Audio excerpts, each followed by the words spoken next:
বর্তমানে কম বেশি সবাই কর্মক্ষেত্রে 8 থেকে 10 ঘন্টা কিংবা এরও বেশি সময় ধরে ডেস্কে বসে থাকেন। এর ফলে বাড়ছে কঠিন রোগের ঝুঁকি। তার মধ্যে অন্যতম হলো ডিমেনশিয়া। আগে তরুণদের মধ্যে ডিমেনশিয়ার ঝুঁকি কম ছিল, এটি বয়স্কদের রোগ হিসাবেই বিবেচনা করা হতো। তবে সাম্প্রতিক তথ্য বলছে ডেস্ক জবের কারণে এই রোগের ঝুঁকি বাড়ছে তরুণদের মধ্যে। বিশ্ব স্বাস্থ্য সংস্থার হিসাব অনুযায়ী বর্তমানে বিশ্বের 55 মিলিয়ন মানুষ ডিমেনশিয়ায় ভুগছেন, আর প্রতি বছর প্রায় 10 মিলিয়ন নতুন কেস রিপোর্ট করা হচ্ছে।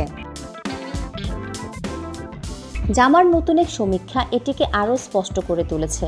এতে দেখা গেছে অলস জীবনধারায় অভ্যস্ত মানুষের মধ্যে ডিমেনশিয়ায় আক্রান্ত হওয়ার ঝুঁকি বেশি। এই গবেষণার জন্য 60 বছর বা তার বেশি বয়সী 49,841 জন প্রাপ্তবয়স্কদের ইউকে বায়োব্যাংক থেকে তথ্য সংগ্রহ করেন গবেষকরা। এই গবেষণার প্রধান লেখক ও সাউদার্ন ক্যালিফোর্নিয়া বিশ্ববিদ্যালয়ের জীববিজ্ঞান ও নৃবিজ্ঞানের অধ্যাপক ডেভিড রাইসল্যান্ড বলেন, সারাদিন অফিসে বসে থাকা, তারপরে টিভির সামনে ও গাড়িতে মোটামুটি সব ক্ষেত্রেই বসে থাকার অভ্যাস বাড়ছে, যা শরীরে ও মনে বিরূপ প্রভাব ফেলছে। নিয়মিত শরীরচর্চা করেও এর থেকে রক্ষা পাওয়া বোধহয় সম্ভব নয়। বিশেষজ্ঞরা জানান, ডিমেনশিয়ার প্রাথমিক লক্ষণ উপেক্ষা করা বিপজ্জনক হতে পারে।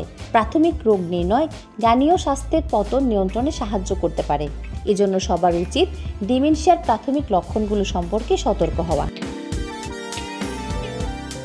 যেমন সাম্প্রতিক কোনো ঘটনা ভুলে যাওয়া, জিনিসপত্র হারানো বা ভুল জায়গায় রাখা, এমনকি পরিচিত জায়গায় হারিয়ে যাওয়া, সময়ের ট্র্যাক হারানো, যে কোনো সমস্যার সমাধান করতে না পারা বা সিদ্ধান্ত নিতে অসুবিধা, কথোপকথনে সমস্যা বা শব্দ খুঁজে পেতে সমস্যা ইত্যাদি লক্ষণ দেখলে অবশ্যই সতর্ক হতে হবে।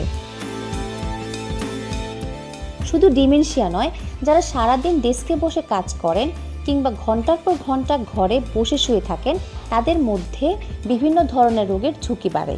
দ্য ল্যান্সেট পাবলিক হেলথ গবেষণার সমীক্ষা বলছে, নিয়মিত শরীরচর্চা হার্ট অ্যাটাক ও অকাল মৃত্যুর ঝুঁকি কমাতে পারে। গবেষকরা প্রায় 8 বছর ধরে যুক্তরাজ্যের 25,000 প্রাপ্তবয়স্কদের ট্র্যাক করার পর এই সিদ্ধান্তে এসেছেন।